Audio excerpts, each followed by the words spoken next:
Neighbors, welcome back to the Future Neighbor podcast. This is your host, Daniel. And Katie. It's been a while. It's been a Long while. time no see. Neighbors, we have a fun podcast for you because we have a lot that's been on our mind. Right after we got married, my parents, they made an itinerary to stay for about a month and a half after our marriage. About a month. About a month. Yeah. So a little bit over a month. Yeah. And so now my parents headed back to the States just a few days ago. Yeah. And so my mind is swirling with like thoughts, reflections. Sure. And I just thought it'd be a great time to air some of this. Yeah. But right before we start, we have to bring in our sponsor. Sponsor of the podcast. The awesome Gochujar. We have a cool lineup coming for Gochujar. Yeah, I'm really excited about it. A few months ago, I would say almost maybe half a year ago, our friend introduced us to this ceramics shop that was doing like these beautiful plates. And on it, they have this character or this woman, but she has no expression, right? And she's so chic. She's so chic. The girl on the plate, that's the illustration, the woman is just like, when I look at her, to be honest, it reminds me of you in the morning. She has no expression. And I don't know, somehow like when I wake up in the morning, it's kind of like my Mona Lisa. She kind of like has no expression, angry? But she looks slightly angry. But her hair is like Marge Simpson style. So it's up in like, up top. Crazy. Yeah, and it just brings me joy to see a pissed off girl on a plate, but she's not pissed off. But we've been using it for over a couple months, and our hands just keep gravitating towards that plate whenever we want to make a piece of toast or put some fruit. It's ironic because like looking at her face gives me smile. Yeah, and so so long story short, we made our way back because we just love these plates, and we talked to her about selling her stuff through Gochujar, and she totally agreed. So we're putting together a plate and a coffee cup collection that you can buy. And she also said she would design something for us specifically. Yeah. The lady herself, she does the illustrations herself. Yeah, she's also an artist. And she takes joy in making up those illustrations. So it was a hard time choosing which one we want to start off with, but there's a lot of appeal for it. We'll extend to the other illustrations that she has, which are great. So keep an eye out for that. That should be coming pretty soon. Yeah, and then we have also other stuff, but we always keep it to one at a time. One at a time, so that people's ears don't start bleeding from ads. So, so Katie, first of all, congratulations. Congratulations. Well, I don't want to say congratulations. I want to say thank you for treating my parents well, respectfully, and also like 챙겨ing them while they were here. Yeah. I get a certificate. I'll print you out a certificate. I survived Daniel's parents, like a nice T-shirt that you can wear. But yeah, I mean, I'm sure right after you got married, it wasn't the ideal situation to be like, spending like a month with your in-laws that soon. But there's a lot of pros and cons. I'm sure you also like there's a lot of stuff going through your mind, and we'll get into it. No, I think it was a really meaningful time for both of us, but I was really happy to see you because you have been wanting to spend quality time with your parents for a long time because they're away in America. So I think it was a really good connection point, and also it was not comfortable for me to like basically be 24/7 with your parents for a month, but I don't know, I think overall we had a really like fun time together. We did. And just to give our audience a little bit of context, I basically went off on my own since high school because my university was quite far from California. So I grew up in California in Orange County, and of course my parents' home was there. And then for university, I went to a school near Chicago. It was in Indiana.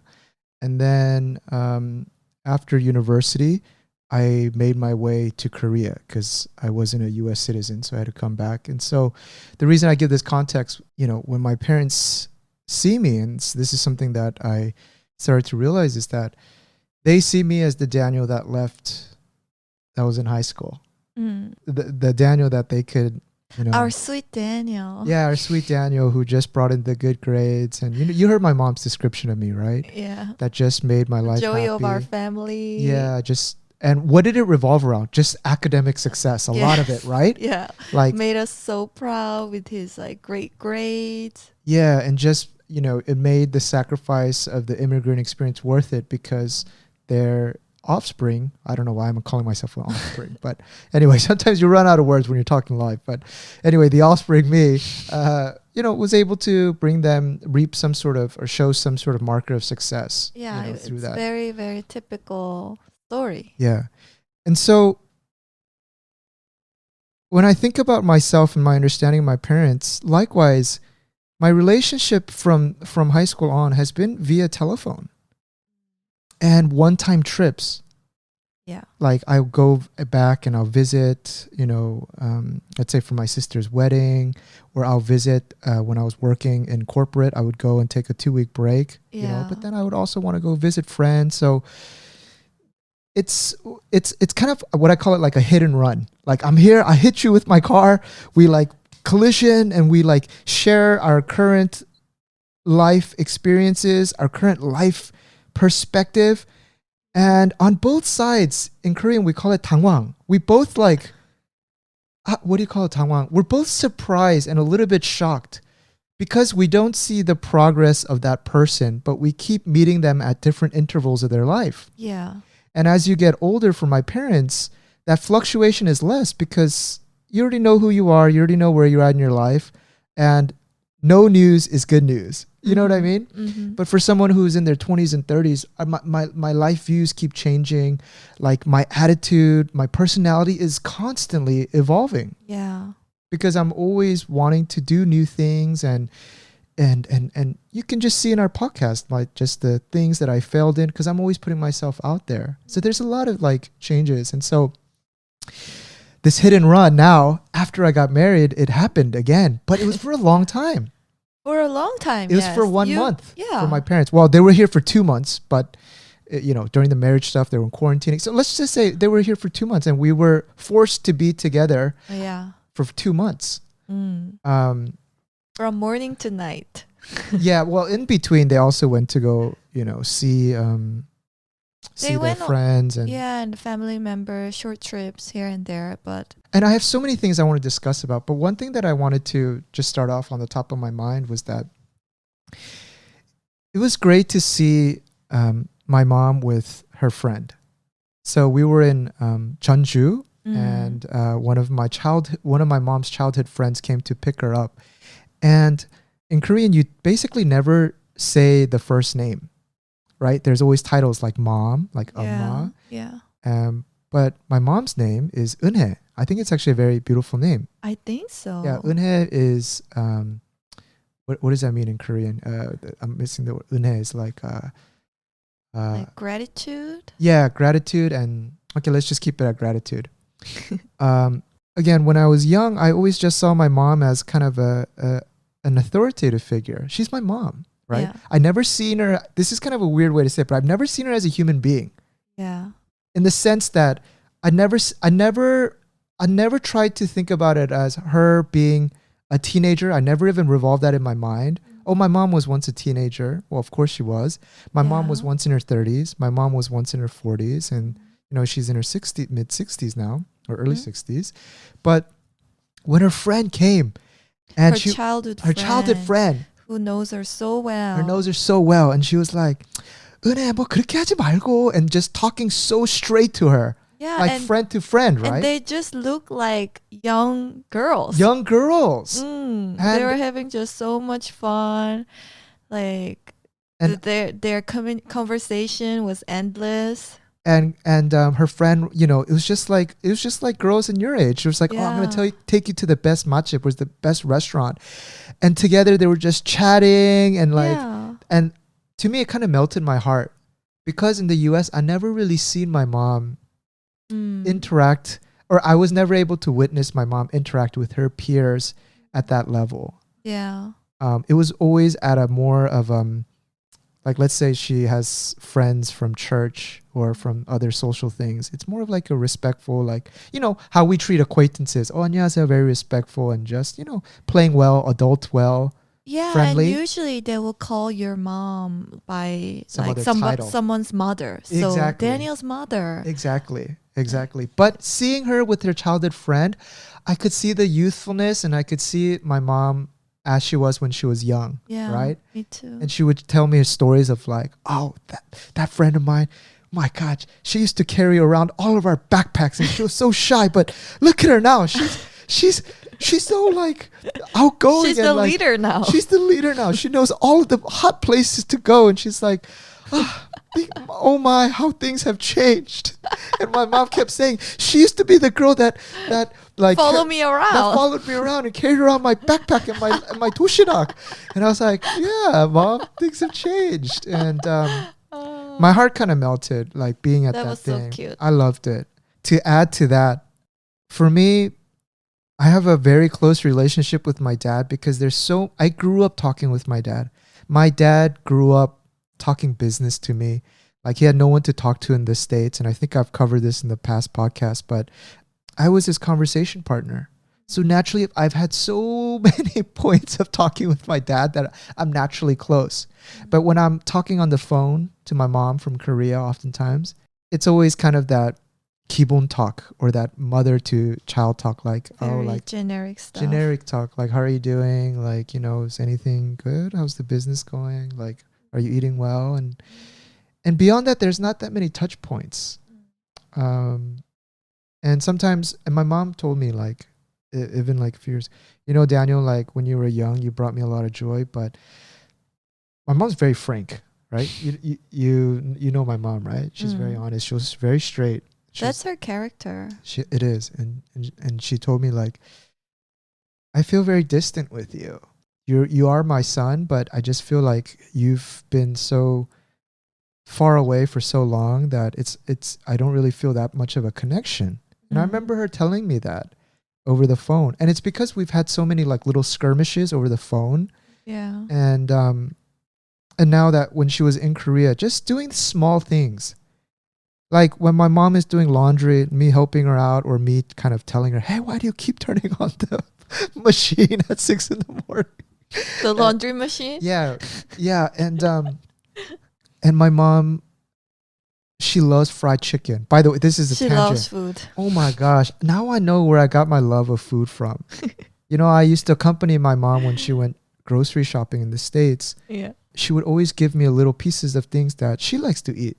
She likes 오징어 튀김, which is Korean style fried squid tempura. Yeah. I would eat that. She likes sundae, which is a blood sausage. I would always be eating that. Yeah. She loved fried chicken. I love that, etc., etc. So my mom and my food taste are very similar. Yeah, I noticed. And so the first thing my mom, when they were quarantining, she was like, Daniel, can you order me some fried chicken? And I was like, hell yeah, I can. I love fried chicken. Guys, as much as I like Korean food and all, fried chicken, oh, come on, it's happiness for me.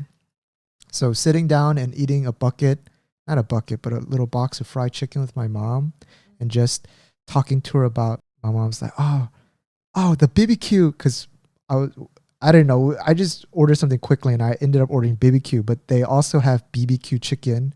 Not BBQ chicken. There's a franchise called BBQ in the States as well. Yeah. And then my mom was just hyped about being Korean. She's like, oh, the BBQ in Korea is so much better. So much better. Than the one in America. Than the one in America is so much better. But the funny thing about my mom is if you give her like a strong opinion, she's swayed so easily. She's so swayed by like television, like marketing and all of that. So just when I was eating, I was like, Mom, but this is a franchise. I'm pretty sure it's going to taste similar. And then like later, remember like right before she left, she was like, order fried chicken for me again. As a finale. Like, yeah. And I was like, you want BBQ chicken? She's like, no. It tastes the same as the one, right? So that's where she got the influence. It was coming from. Because when she was first thing, she said it was so good. It's nothing like the States, right? Yeah. But I say all this because you see this little dialogue that I'm having with my mom. Those little touch points, just being there. I think my point is just being there with my mom. Yeah, it really spending every day. Just spending time, and it doesn't matter what it is. I think made me kind of reconnect with my mom. Yeah, it was really good to see. Yeah, and it was so enjoyable. You know, my mom loves food, so we would go out to the Korean barbecue and we would just eat and just talk about food. And I just felt very close doing small things with my mom. That's something that I think I really think about. Yeah, because that's something that I think is the real miss of my parents being in the States, is that I just don't have the time to do ordinary things. Exactly, do mundane, ordinary things. Yeah, go to a cafe. Maybe go help my mom with shopping. Maybe help her with some gardening. Maybe like order a magazine for her and just look through. And I think there's a lot of value in that. And then poor your mom, because your dad is he has a very strict diet. Oh. So she finally confessed towards the end how hard it was for her to keep up with his diet. I also told my dad, like, you don't understand, like, that food equals happiness. You should explain your dad's diet, first of all. Yeah, like my dad, maybe 10 years ago, or it might be even more, when he got his blood checked, there was little signs that he might be pre-diabetic, and this shocked him that he's worked so hard, but now he's going to become diabetic out of working hard. So my dad has a pretty hardcore personality when it comes to like being determined. So like literally cold turkey, he said he's going to stop eating meat. And he was like, I'm going to bring down this diabetic level, pre-diabetic level. I'm going to bring everything. I'm going to get my blood work good. Like enough of this. So he cut off all meat. All rice. And then the rice is the staple of Korean food. But he cut off rice. Yeah, and he cut off rice. So back in the States, of course, my mom prepares like beans, like couscous, and just a mix of like mixed beans, but it's relatively cheap if you buy in bulk. But in Korea, all of that, like susu and all of that, like is very expensive, and you also have to put a lot of work. And so my mom just did not want to be in the kitchen while she was in Korea. She wanted to relax. She was in vacation mode. So every time we would go out, it's painfully hard to find a restaurant that would fit my dad's diet. I mean, the only thing my dad eats then is seafood as protein, and other than salad and stuff. Yeah. So where the hell do we go to? Like literally. We always went to the 꼬막 정식. Oh, what is 꼬막? Like blood cockles seafood restaurant. So yeah, so we would have to keep eating seafood restaurant. But in Korea, seafood is something, it's expensive. So it's something that you normally go for dinner. Like there's not that many seafood open for lunch. Yeah. Right? Yeah. So let me just rant a little bit on this.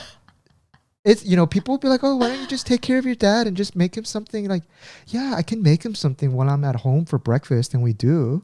But then when you're out and about, like, let's say we we were enjoying, let's say, Namwon or Gyeonggi-do, and we're looking and we're having fun, and now everyone's stomach is and we're in a group of 4 and my dad is there, right? All of us are like, oh, let's go there. Oh, that looks like a matchip here. Oh, it's like Jeonju bibimbap. Let's go eat there. If you think about my dad doesn't eat rice. So out of like consideration for him, you'd be like, oh no, then we can go somewhere where you want to eat. And then you ask my dad, what do you want to eat? I hate this response, but he always goes, oh, don't worry about me. You guys eat what you guys want to eat. I hate that response because I've done that a few times. And then at nighttime, he gets so sensitive about it. He's like, oh my God, you guys are just eating what you want. Have you ever thought about my perspective? If I would be hungry or not? I'm like, but then you should say then what you want to eat, right? Yeah, I think it's just very difficult for him, both of us, everybody. Everyone who's in that group with traveling with my dad is hard, because if you go with my dad to that bibimbap restaurant, he'll just eat the toppings. And he won't touch the rice. And do you know how 불쌍해 or how sad looking that is? You can't eat in peace and eat in joy. You're like, you know, like wolfing down food, and you see this old man just picking out like little carrots, little bean sprouts.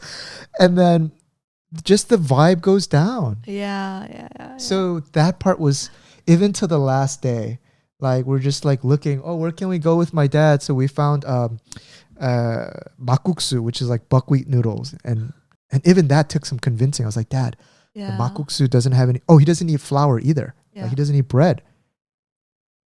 We gotta send him to space. I gotta send him to space. Like, Yeah. Elon, if you're listening, my dad, you gotta send him to space. Space food is more appropriate. Yeah, so makguksu, and he'd be like, no, I can't eat because there might be wheat in it. I was like, oh no, this one is buckwheat. And he's like, oh, okay. And then we went to that restaurant, but it was closed. Yeah. They ran out of material. So then we Mm. ended up going to a punshik. It was the day you were not there, which is like just fast lunch, because my mom was getting upset. Let's just eat something. I was like, okay. And my dad gives me a signal, just take care of your mom. So now we just go to some punshik restaurant. And then I look at the menu. There's nothing for my dad. But then It's all rice cake. it's all rice Fish based. It's cake. Korea. But then there was byokguk, which is the seaweed soup Oh, that no one probably has ordered in 10 years. that's such a random menu too. I've never you seen know. byokguk at a punshik restaurant. Yeah. Anyway, he orders that. But surprisingly, it was pretty good, right? Oh. The rice comes and he just says, no rice. And he's just eating like spoonfuls of seaweed Seaweed. soup by itself. But then when the panchan comes out, he woofs that down like with no shame. Like, and there's etiquette. Like, oh, maybe like you can ask for seconds on panchan. My dad, if there's a table of 5 people, oh, no, I you know what? I'm being a little bit dishonest. Exaggerating. Yeah, because it's family, so he doesn't care. Like, Yeah. I drop some panchan, he just says, oh, 여기 야채 있네. Oh, there's vegetables here. And he just scoops the whole thing, puts it in his plate. Because he's just eating like noodles or just soup. So there's nothing else. Yeah, of course he'll be hungry. Yeah, makes That's sense. not enough to fill up a stomach. Yeah. Give me 2 more minutes on this. So me knowing, and I look at my dad is now gaining weight. In the past, he like literally lost so much weight. He almost looked unhealthy. And he took so much pride in that. He almost had a 6-pack. He had a 6-pack. Really? Yeah. So the diet for up to about 6-7 years was so effective. And so that it ingrained in his mind that this works. But like most diets, it needs a little bit of updating as you get older. Adjustment. Since he doesn't eat other foods, I call him a 과일 귀신, a fruit monster. If you just drop He fruit loves in front of fruit. him, it's like a hamster. All of it is gone. Like my dad will kill chame, which is like the Korean style melon. He must have wolfed down like 3 or 4, like in one sitting, right? Dad, if you're listening to this, stop eating so much fruit.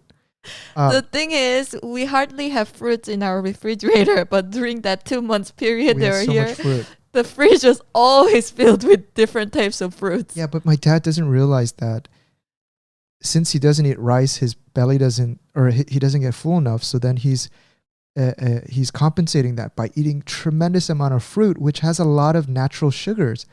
And so when you eat sugars, you constantly stay hungry. Sometimes we'll eat a full meal and we'll drink like a cola and then you'll be hungry again. Yeah, or I'll have a dessert. Yeah. I'm just craving a little bit, so I'll get a dessert. And then I suddenly get so hungry, so Right. I go back to eating rice. It's the effect of sugar, right? Yeah. So after my dad eats a tremendous amount of panchan, you'll eat that fruit, like half the Amazon, and then he'll want to snack on something again.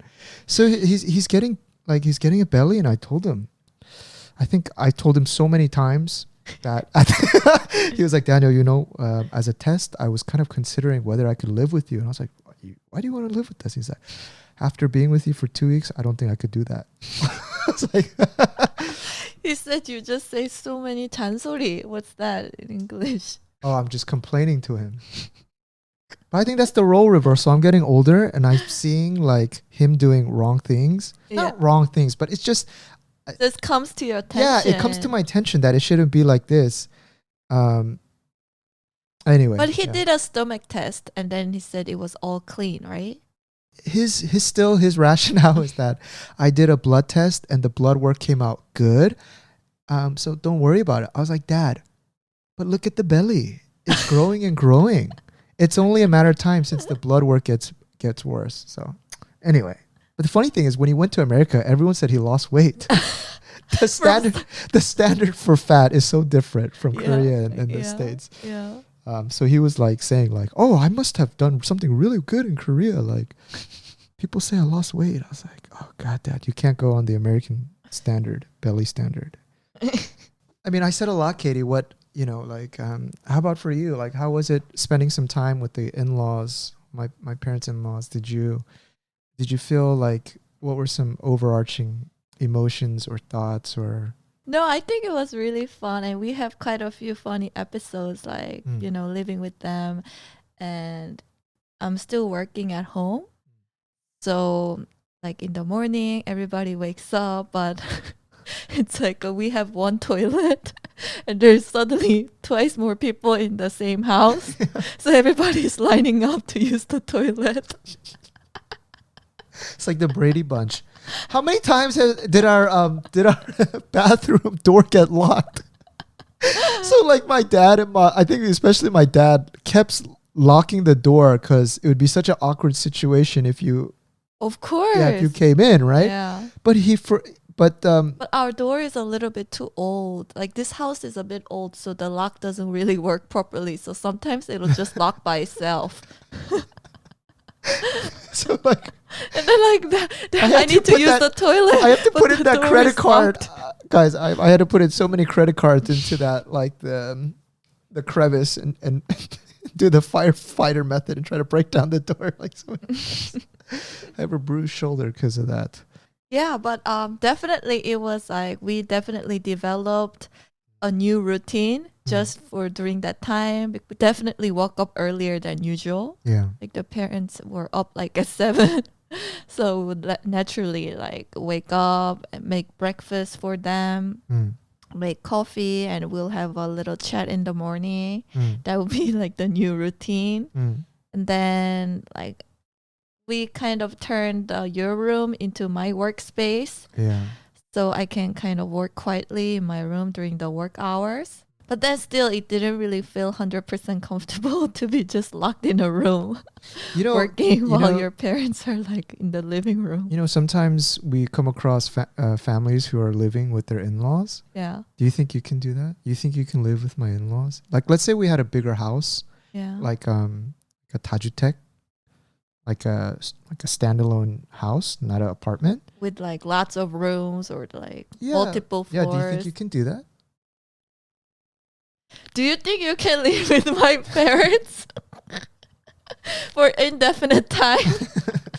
Let me ask you that. Well, I think we both know our answer.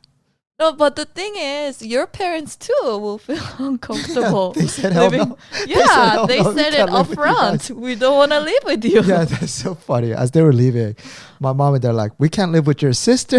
We can't live with you. But, it's natural. It's natural, and our life pattern is so different. Yeah. I think naturally, like, your parents have some sort of expectation on us. We have our own expectation of your parents, and I don't know, that's really hard to like kind of come together. Yeah. I thought I was very close to my dad, and I sure am. But there's new facets that I've learned about my dad after spending some more time with him and over the years. One of the things is that I realized my dad is, when we talk about self-esteem and self-identity, one of the things that he takes a lot of pride in is being virtuous. Virtuous meaning being very moral and having like high moral standards. Yeah, I just realized that that's just where he takes a lot of pride in. And I think he expects me to be a little bit similar to him. But for me, I realized that while I do have, in my own eyes, I think I have good integrity. I don't take pride in it. In my decision-making factor, of course, given all things, I would want to do the moral thing, but I don't base my self-esteem on being like a virtuous person.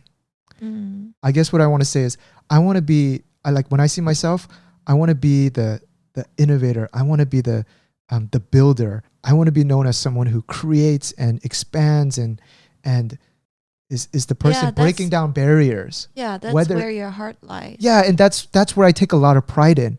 Hey, Daniel was able to build something from zero to here. Whoa, he did that. And if someone says that to me, I take, wow, like, yeah. Like I take a lot of secret joy from that, right? Right. But my dad takes joy in, there's a person who's like, for example, when he was walking out of the subway, there's a grandma who looks like she's struggling, and he'll buy like the fruit from her, and it just brings him a lot of joy. Or, or the likes. There's so many different examples that I could give. But I realized that when my dad, as he gets older, he wants to teach me lessons about life or share his experiences. But the way he communicates that, it always comes with a lesson about morality. And for me, where I am in my life, I find that so difficult to hear. And I realized that's where a lot of tension comes from. Is because for my dad, it seems like he's giving knowledge, and like it also makes him feel good about teaching about what is right. But for me, it's like, it sounds like preaching.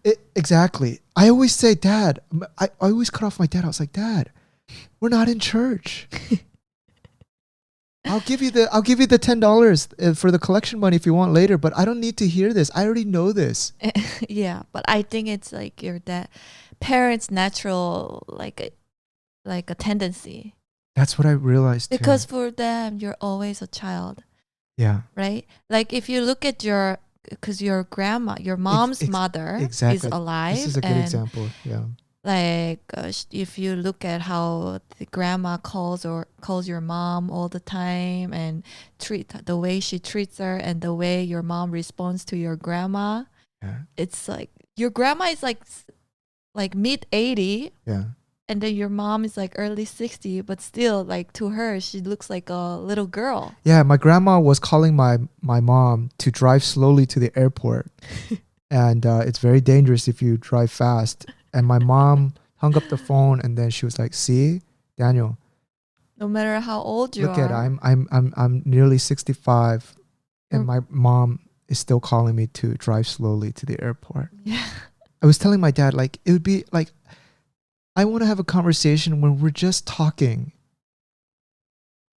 And if you just didn't bring every discussion around to like, 그래서 이렇게 살아야 돼. Like, that's why you got to live this way. Or, yeah, this is the right. And like, oh, please, like pastor, oh, like, I got it. And then, if I cut him off, he's like, "Oh, why are you so rude? Why you can't listen?" I was like, I already know what the message is. But like, like you're saying, and I realized that's just I grew up, the way it is. I grew up with my dad talking so much, so that a lot of times I mistake that we have such a friend-to-friend relationship. But our natural hierarchy is parent to child. So naturally, my parents are always going to see me as that high schooler who doesn't know the world. And my dad is trying to like... I still need to teach you. Yeah. For example, even he was talking about real estate, and even today it's like, but Daniel, the market, it's in a bubble. It might fall. So listen to what I'm saying. It might fall. And I'm like, Dad, well, the better question is, what is your time horizon? When do you think it will fall? He was like, what? It's gonna fall. And I'm like, oh, Jesus Christ. Like, of course, anything's gonna fall if it goes up. Like, that's like,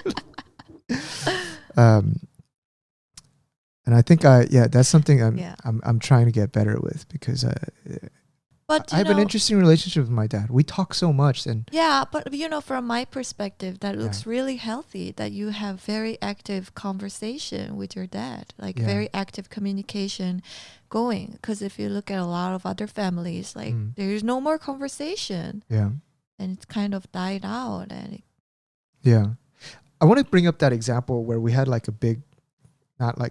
We had a big heated debate at the dinner table about the drug. We had so many heated debates. I know, too many. Oh. Which one are you talking about? Oh my gosh. We would have dinner from 6 to 10. Katie would like nudge me with their leg, being like, "I'm gonna fall asleep." And me and my dad are still like looking at each other, laser eyes, like, no, you don't understand. The thing is, I'm a replica of my dad. I have so many of his traits. Yeah. It's funny. I think my dad realized So that too. funny. He started laughing so much. He's like, why don't you listen? And I was like, Dad, why don't you listen? And my mom was like, Your mom, I saw your mom. She like was halfway there, and then the other halfway she went over to the living room and she lied down on the sofa. she's like, 그만해 이제. 뭐 똑같은 건데 뭐 you guys are the same people. And I was like, no. And my dad said, no. You don't understand. I was like, no. You don't understand. In the meantime, out there. And the funny thing was, my dad got a little drunk because my dad stopped drinking too a long time ago, but he felt in like such a good mood. It was the last day, and so I got him a lot of soju. And all of a sudden, I thought he passed out. And he's like, Daniel, one thing that I wanted to continue the debate about. And I was like, oh my God, are you still awake? And literally, we stayed up till 2 or 3, debating this. And we got down to where does morality come from? And I was like, Dad, this is not discussion. This is Pandora's box to open at 3. I was like, go to bed. And he woke up, But anyway, that was, so I want to give our audience just an example of like what happens to me when I start mistaking of talking to my dad as if he's like a colleague or a friend. So I brought up this example that like, I was explaining to my parents that every time we meet, like I'm in a different phase of my life and I'm also in a different level of thinking. And so we were driving to the airport to LAX because I was going back to university. And we went through LA, and of course, I think we saw a lot of homeless people, and we just got on the topic about homelessness and this. And I don't know how this might sound in people's ears, but this was something that I said. I said that, if I was very broke and very poor and just, didn't have any opportunities and just... You didn't see a path. I didn't see a path forward. I would hustle. And knowing me, I would do anything that it would take to make a path forward. So I would hustle, meaning hustle drugs. I would do anything.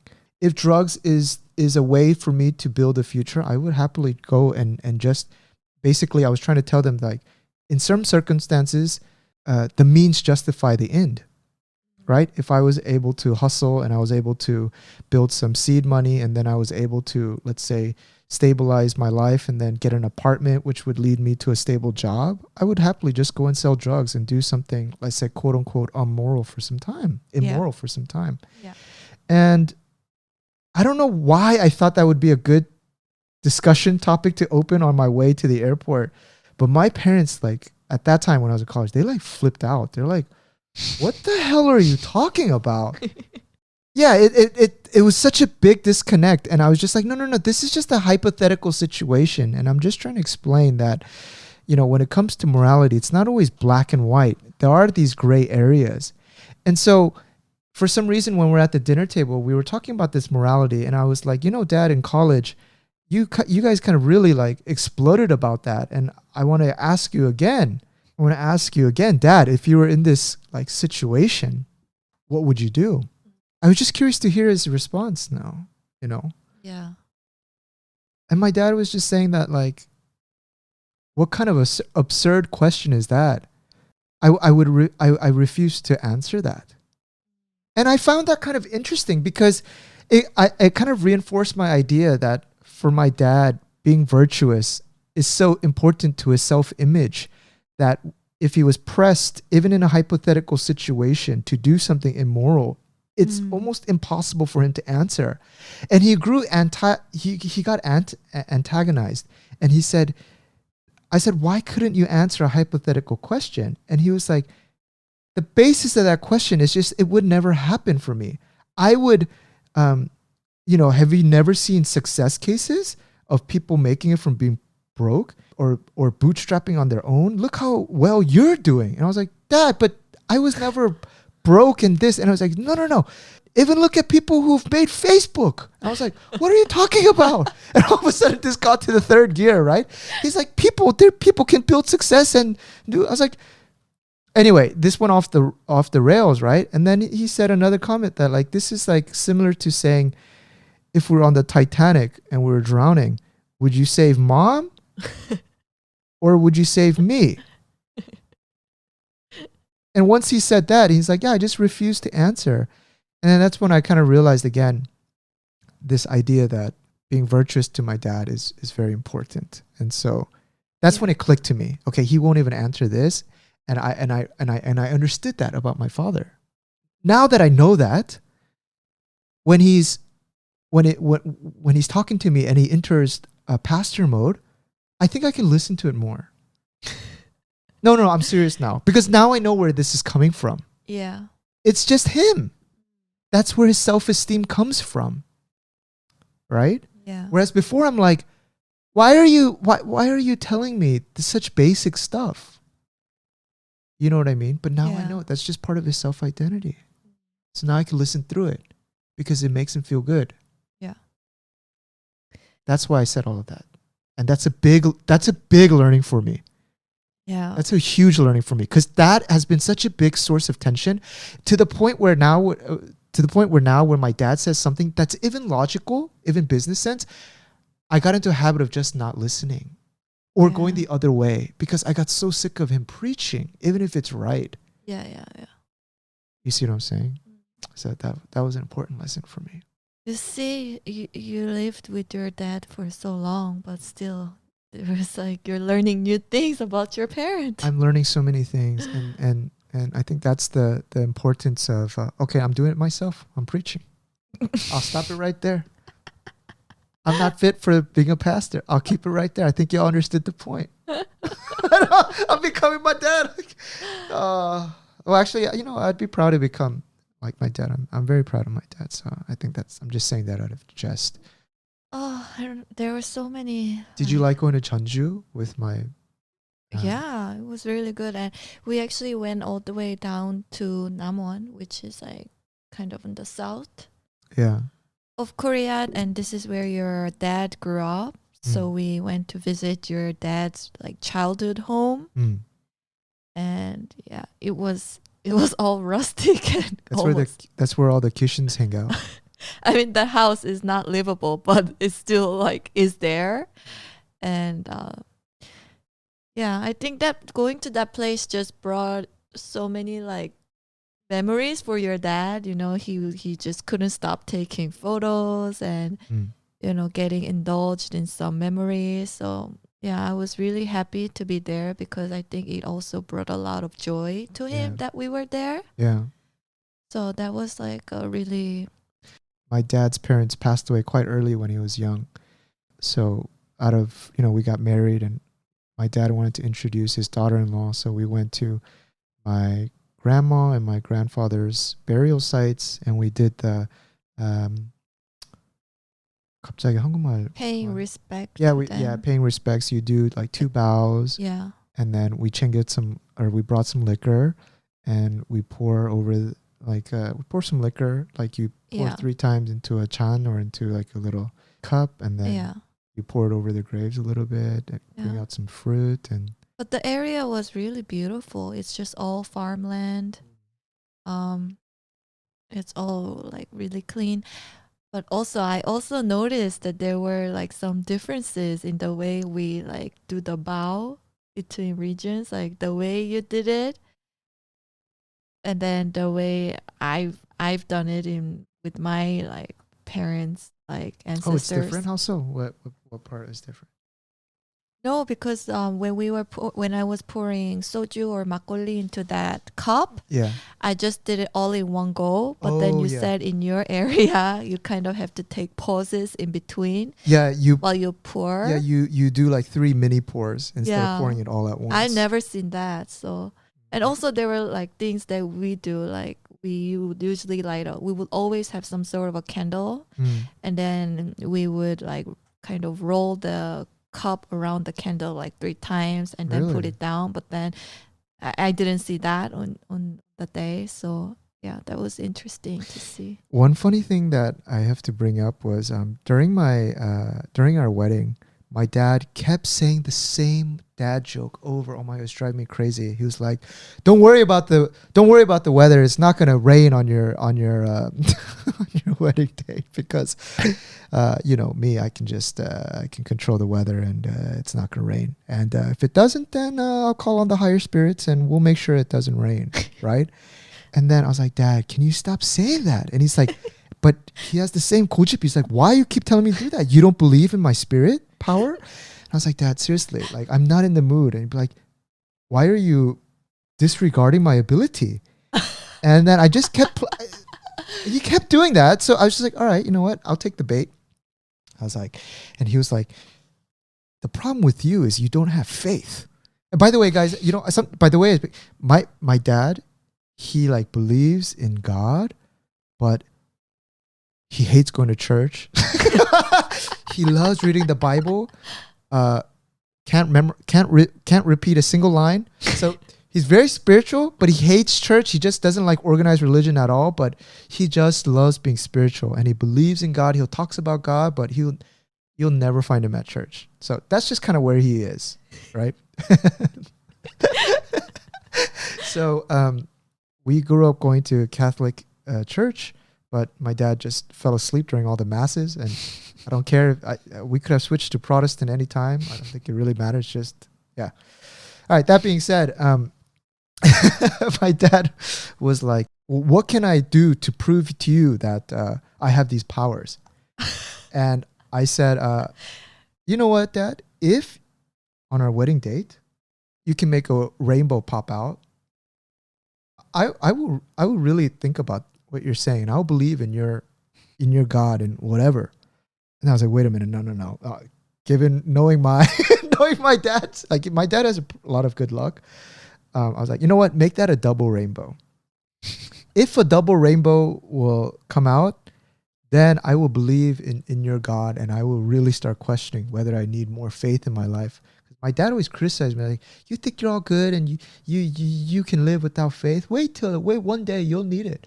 I was like, well, no, I like my life. I'm a pretty happy person. I don't want to, I'm good. He's like, no. Anyway, so was there a rainbow that came out on our wedding date? Of course not. Yes, say of course not. So of course not there was. Was there a double rainbow that came out on our wedding date? Of course not. Of course not. No, but there's a twist. We dropped off my parents from Incheon Airport a few days ago, and we're driving home. And what do I see in the clouds? We see a double rainbow. Not one rainbow, but a double rainbow. I've never seen a rainbow in Korea. I've never seen for the longest time I can remember. I don't even recall the last time I saw a rainbow, but I'd never seen a double rainbow in Korea. Or maybe I've seen a double rainbow. It's rare, right? Yeah, very, very But the rare. day my dad is flying into the sky, a double rainbow appears. As his plane took off. Guys, I think he might be the second coming of Christ. I think he might be Jehovah. I think he might be Jehovah. Did you tell him that afterwards? Oh, when I called him today and I was like, Dad, I think you might be Jehovah. Oh, he was laughing so much. He's like, what did I tell you? You must have faith. I was like, all right, Dad, I gotta go. Sorry, battery low.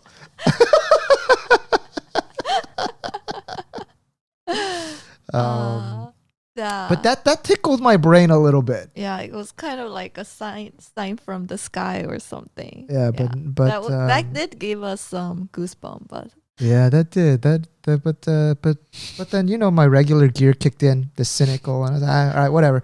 Lucky day. Move on.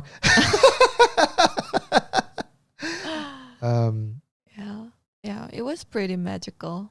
So many events happened, and one other thing that I'm just reminded of. By the way, Katie, feel free to cut in anytime. Because during our wedding date, I also thought that maybe if our wedding date was postponed a little bit, my parents didn't have to quarantine. Because ironically, as soon as my parents finished their 2-week quarantine, we saw on TV that if you got inoculated, Korea was letting you in without having to do the 2-week quarantine, right? And I think I purposely turned off the TV so my parents didn't see that part. Um, but every time my parents come into Korea, they do a medical exam because right now they don't have medical insurance in the States, but they get coverage here in Korea. So my mom, the last time she was in Korea, she skipped out on doing the 장내시경, 장위 내시경. What do you call 내시경? It's like basically colonoscopy. Yeah, that's just not a friendly term. Yeah, but once you turn of age, you need to do that regularly. Yeah. But my mom, it was just not. She's like, I'm here to eat chicken. I'm just kidding. I'm here to have fun, enjoy, and so she wasn't. Yeah, she's not having that. But this time, my parents came both, and my dad kind of nudged her to get it done, as well as a scoping of her stomach as well, not only the colon. And so the results came in, and they removed, during that colonoscopy, they removed 4 lumps in her colon. They sent it to the lab to get a biopsy, and it turned out 2 of them were cancerous. Gives me chills. Insane. But they had removed it, and they said it's okay because it's like a little polyp, but it if that grows a little bit more, once that spreads into your intestines, your cells basically regenerate so fast in your gut that spreads just like wildfire. And once it spreads out from the polyp, then it's you have cancer. You need chemo, and you need to kill all your cells to grab that. Yeah. But right now it's been isolated. So very early. How big of a blessing was that? Yeah. For my family for my mom especially, to be able to serendipitously get that procedure done or get that check done, because she was not forced, but she had to come to Korea for our wedding. I'm just thinking, if we pushed our wedding date 6 months, or wait until the COVID is over, ended, sure, our friends could have come, or they might not have had to do a 2-way quarantine, but my mom may have figured out she had cancer. Yeah. And oh my gosh. And that just made me think that you just never know.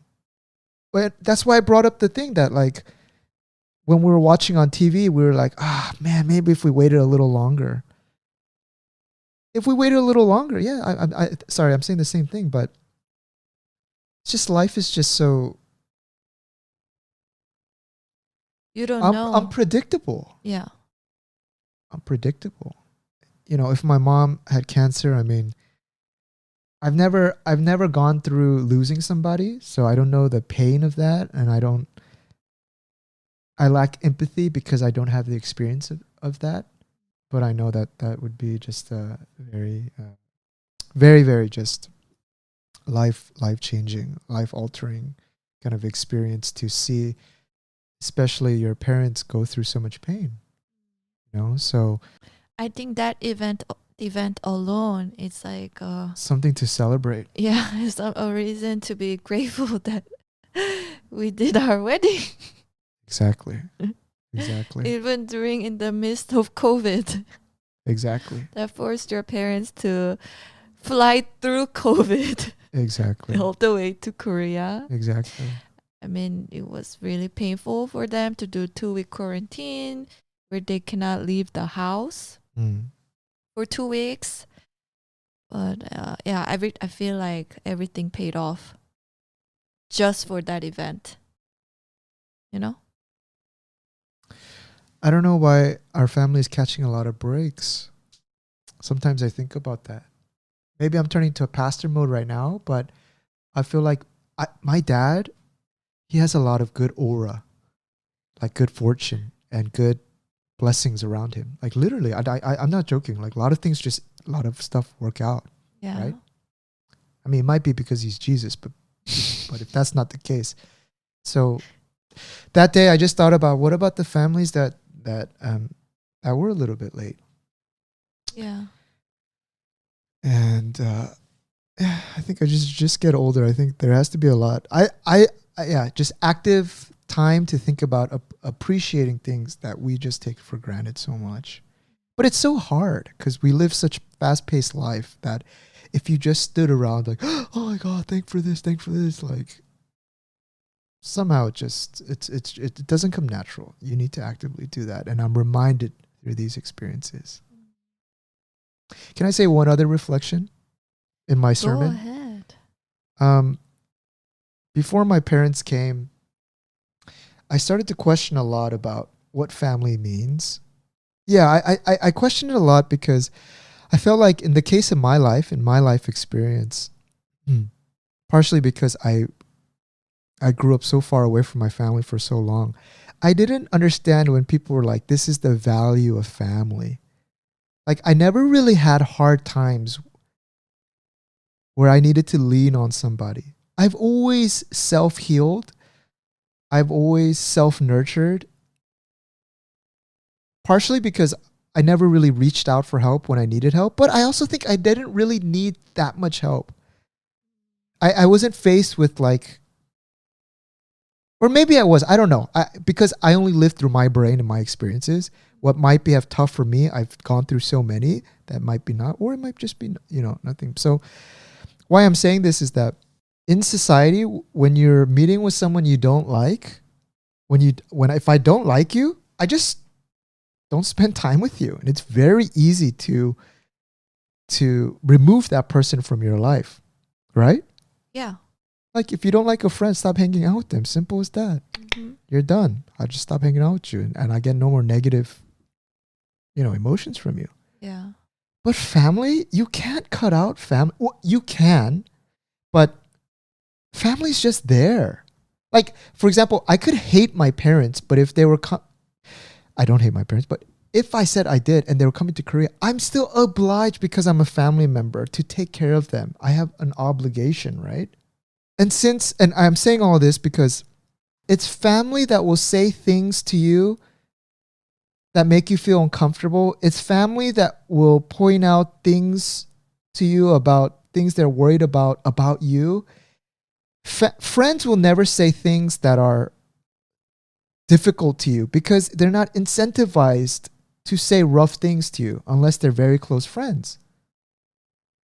So for me, what family time means to me, other than what I was saying earlier about like getting this enormous help when I was in struggle, they bring me periods of time to reflect because I get into conflict with them, because this conflict is unavoidable.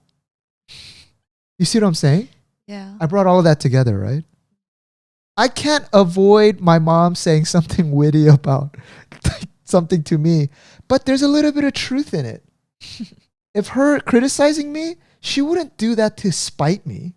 Yeah. If it's a functioning family and your parents are not psychos, right? She'll feel in a certain way and she wouldn't hide it. She's saying something to me, even though she knows I don't want to hear it because she thinks I need to hear it. Yeah. And I can't dismiss that. And I can't dismiss her out of my life because we're family. I'm obliged to be in that social relationship. Yeah.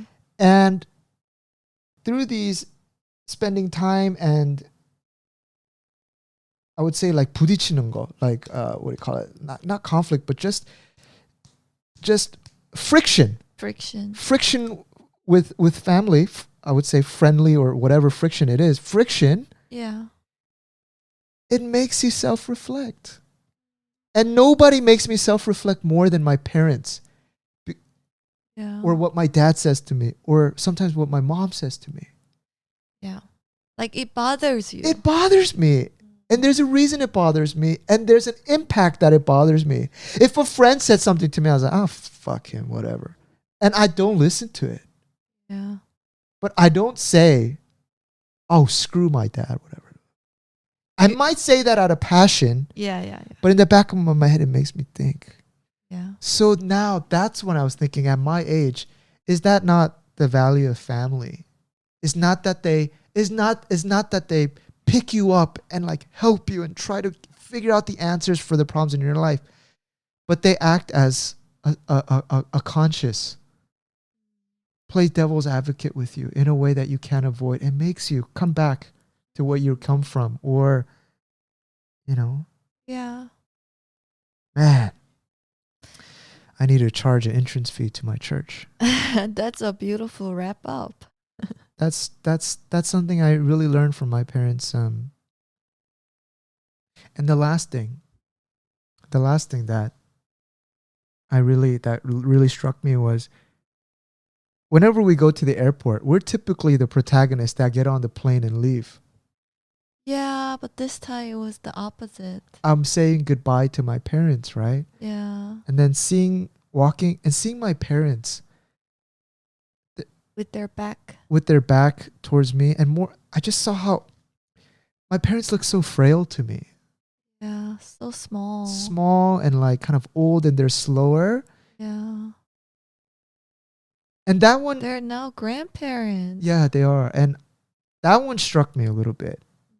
And that made me really sad, because when I saw them, I was like, why am I so like, Try to fight with them. yeah, like why I don't listen a little bit more to these aging people, right? Because we're naturally human. Yeah, it's because I'm human, right? It's my personality. It's just that's something you cannot fix. But it's also the human condition to turn soft when you see, right? When you see this. So and we're waving goodbye, and I see my parents as they walk away, like their figure becomes smaller and smaller, and I just thought it was kind of a metaphor of their impact in my life. Their presence is going to get smaller and smaller as I mature, and I Get older. get older. It's just their impact on my life gets smaller, and I don't know. I just saw that, and it just made me a little bit sad, and I was just like, why I don't listen a little bit more? I think you can listen to this podcast before you leave for America to see your parents next time. Yeah, but the funny thing is, reminder. I turned sad, right? And I almost like I was tearing up just thinking about this, and I was like, man, maybe like a few decades more, their shrinking presence, metaphorically as physically, they're gonna pass away, and they're gone, and I don't have that soundboard anymore, right? Yeah. I don't have my pastor, my pastor, my dad. I don't have my mom to just enjoy chicken or to go to the cafe with. And so I just turned so soft, like Jello. At that time, I was just like, man, next time I just need to shut the fuck up, just listen and just enjoy. But then make the best out of your time together when they're here, or when we are together. But the funny thing is, this morning I called my dad to see if he arrived correctly, and then apparently he saw this news about real estate prices in Seoul, and then he started talking to me about how to invest, and I was like, Dad, that's such generic information. We got to, I mean, Dad, of course. And that, you have some issue. No, that's what it means to be human. That's what it means to be human. Yeah. We're so reminiscent when they're not there. When they're not there and they're in our imaginations, we just turn soft. And then when we're confronted with the reality, our egos go back up. Yeah. And I think the wise person who when their parents pass away are the people who are able to navigate that medium and are able to bacha their parents and also do that, and also like be able to, not get like hurt or get too annoyed, but walk that medium. I think are the people who really don't have too much pain when their parents pass away, because they did everything plus, more. Yeah. So I'm trying to reach that medium, but given my personality, I think it'll take many, many more years. Yeah. I'll leave it at that, guys. I mean, it's just raw. No script. That's what it felt like for us to be human on this other side of the world. And I'm sure a lot of people have similar or more painful experiences. But at the end of the day, there's nothing cool to say. I don't know. I have to call. Yeah, there's nothing more to say. That's just life. Yeah. That's just life. Love y'all, guys. We'll be back next week. All right. Thanks for listening. Bye. See ya.